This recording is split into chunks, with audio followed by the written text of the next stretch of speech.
कहानी की शुरुआत में हम एक मिनी ट्रक ड्राइवर को देखते हैं जिसके ट्रक से एक हिरन टकरा जाता है। एक्सीडेंट इतना भयानक होता है कि किसी को भी लगेगा कि हिरन की मौके पर ही मौत हो गई होगी। लेकिन हैरानी की बात यह थी कि कुछ ही देर बाद वह हिरन दोबारा खड़ा हो जाता है। उसकी आंखों का रंग बदल चुका होता है और उसका व्यवहार भी बिल्कुल अजीब लग रहा था। दरअसल पूरे इलाके में एक खतरनाक ज़ॉम्बी वायरस फैल चुका था और वह हिरन भी उसी वायरस की वजह से ज़ॉम्बी बन चुका था। इसके बाद हम सोक वू नाम के एक आदमी को देखते हैं। वह एक बड़ी कंपनी में फंड मैनेजर है और अपने काम में बहुत ज्यादा व्यस्त रहता है। काम के कारण वह अपने परिवार को समय नहीं दे पाता, जिसकी वजह से उसका तलाक हो चुका है। अब वह अपनी बेटी की कस्टडी के लिए अपनी पत्नी से लड़ रहा है। उसकी बेटी का नाम सुअन है और आज उसका जन्मदिन है। जन्मदिन पर सोक वू अपनी बेटी के लिए एक सरप्राइज गिफ्ट लेकर आता है, लेकिन जब सुअन गिफ्ट खोलती है तो वह बिल्कुल भी खुश नहीं होती। वजह यह थी कि उसके पिता उसे वही गिफ्ट दोबारा दे देते हैं जो पहले भी दे चुके थे। सोक वू अपने काम में इतना बिजी रहता है कि उसे यह बात याद ही नहीं रहती। अपनी गलती का एहसास होने पर उसे शर्मिंदगी महसूस होती है। तब सुअन अपने पिता से कहती है कि वह अपना जन्मदिन अपनी मां के साथ मनाना चाहती है और बुसान जाना चाहती है। आखिरकार सोक वू उसकी बात मान लेता है और अगले दिन दोनों ट्रेन से बुसान जाने का फैसला करते हैं।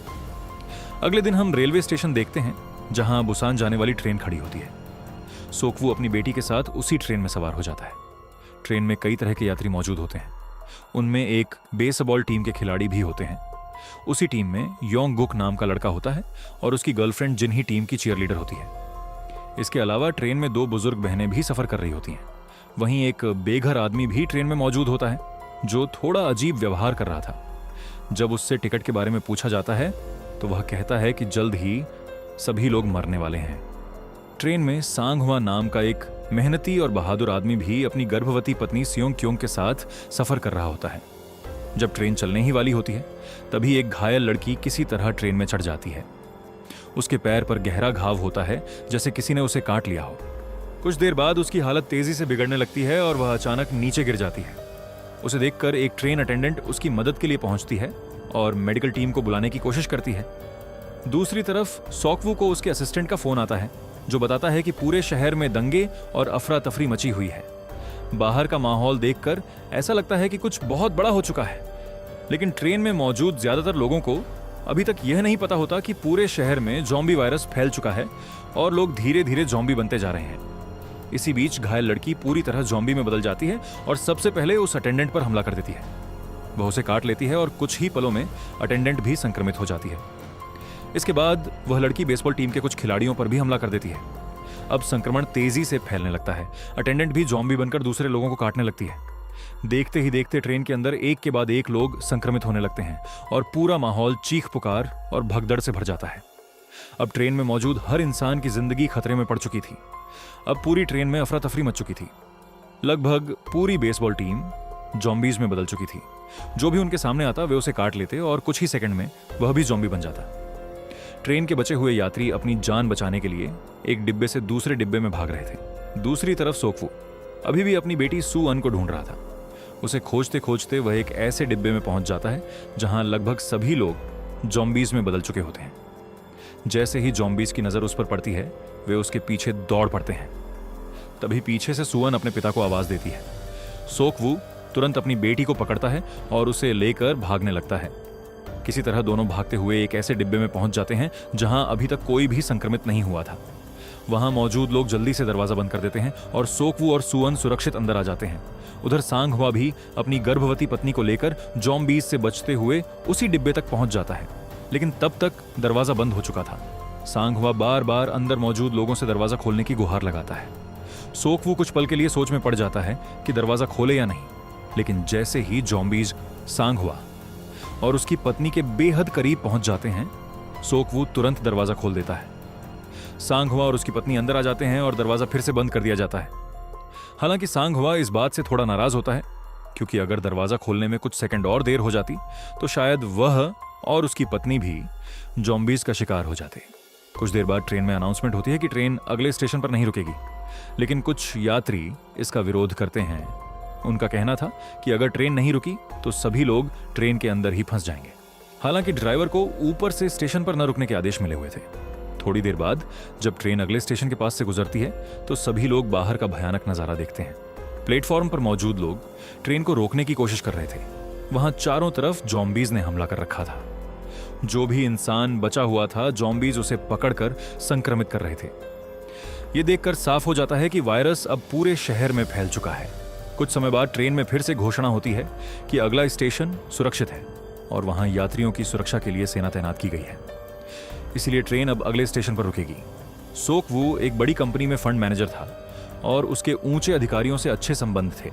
इसलिए वह अपने सीनियर को फोन करके यह पक्का करना चाहता है कि स्टेशन पर उतरना सुरक्षित होगा या नहीं। उसका सीनियर उसे बताता है कि स्टेशन पर पहुंचने वाले सभी लोगों को सेना क्वारंटीन करेगी, लेकिन सोक वू अपनी बेटी के साथ क्वारंटीन नहीं होना चाहता था। इसलिए वह अपने सीनियर से कोई दूसरा रास्ता पूछता है।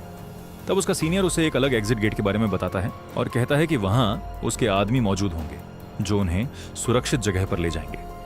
कुछ देर बाद ट्रेन अगले स्टेशन पर पहुंच जाती है, लेकिन स्टेशन का नजारा देखकर सभी हैरान रह जाते हैं। पूरा स्टेशन बिल्कुल सुनसान पड़ा था। वहां न कोई सैनिक दिखाई दे रहा था और न ही कोई अधिकारी। इसके बावजूद कुछ यात्री ट्रेन से उतरकर आगे बढ़ने लगते हैं। तभी योंगुक बाकी लोगों को चेतावनी देता है कि यहां कुछ गड़बड़ लग रही है और उन्हें स्टेशन पर नहीं रुकना चाहिए। ट्रेन का ड्राइवर भी उसकी बात से सहमत दिखाई देता है, क्योंकि वहां सेना तो दूर, एक भी इंसान नजर नहीं आ रहा था। दूसरी तरफ बाकी सभी यात्री मेन गेट की तरफ जा रहे थे, लेकिन सोक वू अपनी बेटी के साथ दूसरे रास्ते से निकलने की कोशिश करता है। उनके पीछे वह बेघर आदमी भी चल पड़ता है, क्योंकि उसने सोक वू और उसके सीनियर की बातचीत सुन ली थी। तभी सुअन अपने पिता से कहती है कि हमें बाकी लोगों की भी मदद करनी चाहिए, लेकिन सोक वू कहता है कि इस समय हमें सिर्फ अपनी जान बचाने के बारे में सोचना चाहिए। यह सुनकर सुअन रो पड़ती है और कहती है कि शायद इसी वजह से मम्मी भी हमें छोड़कर चली गईं, क्योंकि आप हमेशा सिर्फ अपने बारे में सोचते हैं। उधर बाकी यात्री मेन गेट की तरफ बढ़ते हैं, लेकिन वहां पहुंचकर उन्हें पता चलता है कि सभी सैनिक पहले ही जॉम्बीज में बदल चुके हैं। इतने सारे जॉम्बीज को देखकर वहां भगदड़ मच जाती है। कई लोग संक्रमित हो जाते हैं, जबकि बाकी अपनी जान बचाने के लिए इधर उधर भागने लगते हैं। इधर सोक वू जिस गेट से निकलता है वहां भी कोई मदद नहीं मिलती। वहां मौजूद सैनिक भी जॉम्बीज बन चुके थे। तभी एक जॉम्बी सुअन पर हमला करने वाला होता है, लेकिन समय रहते सांग हुआ आकर उसे बचा लेता है। किसी तरह बचे हुए लोग वापस प्लेटफॉर्म पर पहुंच जाते हैं और गेट बंद कर देते हैं ताकि जॉम्बीज बाहर ना आ सके। लेकिन यह ज्यादा देर तक काम नहीं करता। सभी लोग वापस ट्रेन की तरफ भागते हैं। इसी दौरान कुछ लोग गलती से ऐसा दरवाजा खोल देते हैं जहां जॉम्बीज भरे हुए थे और अब वे भी बाहर निकल आते हैं। हालात और भी खराब हो जाते हैं। इसी बीच दो बुजुर्ग बहनों को अलग अलग डिब्बों में चढ़ा दिया जाता है। वहीं सांग हुआ की पत्नी सुअन और कुछ दूसरे लोग एक ऐसे डिब्बे में फंस जाते हैं जहां जॉम्बीज मौजूद थे। उनसे बचने के लिए वे लोग टॉयलेट में छिप जाते हैं।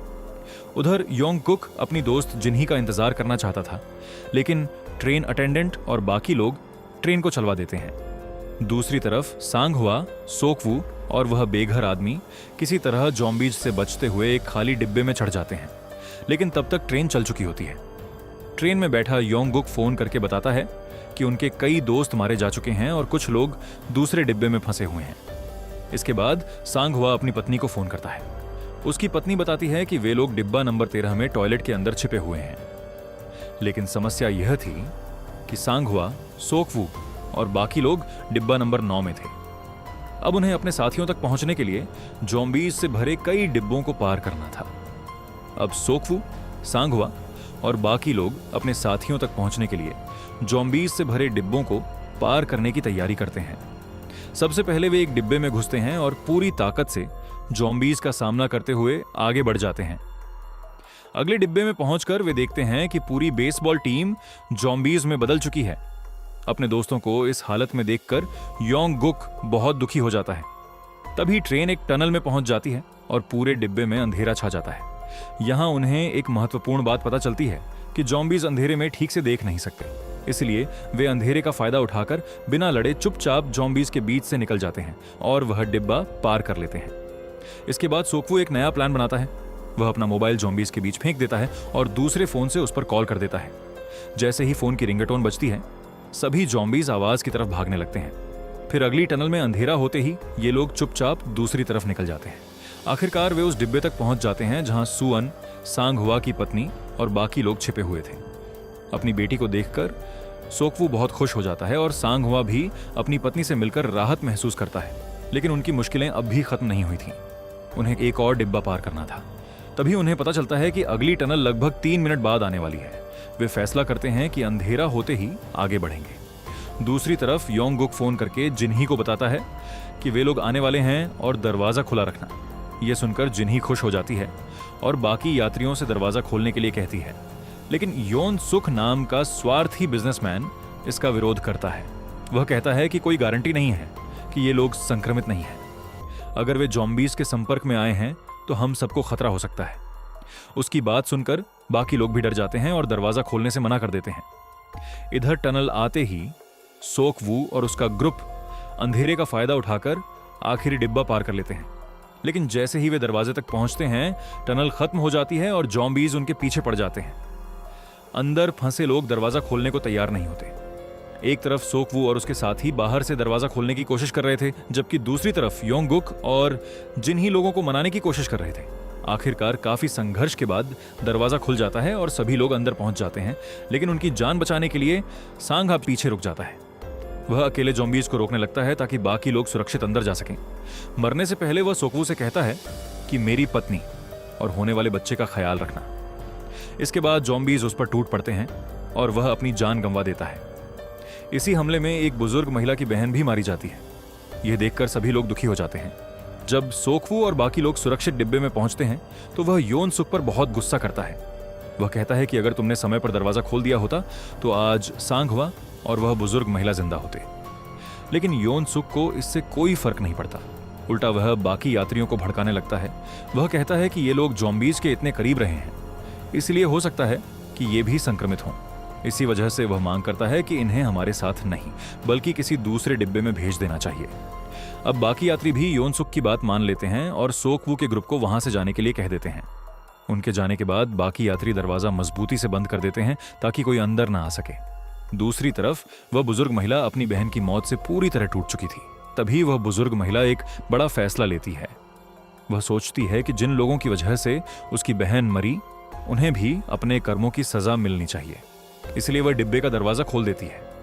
दरवाजा खुलते ही बाहर मौजूद ज़ॉम्बीज़ अंदर घुस जाते हैं और वहां मौजूद लगभग सभी लोगों को संक्रमित कर देते हैं। कुछ ही मिनटों में पूरा डिब्बा ज़ॉम्बीज़ से भर जाता है।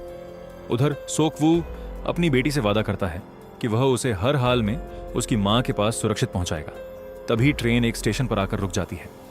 आगे का रास्ता बंद था क्योंकि ट्रैक पर कई ट्रेनें टकराई हुई थीं। अब उन्हें आगे बढ़ने के लिए दूसरी ट्रेन तक पहुंचना था।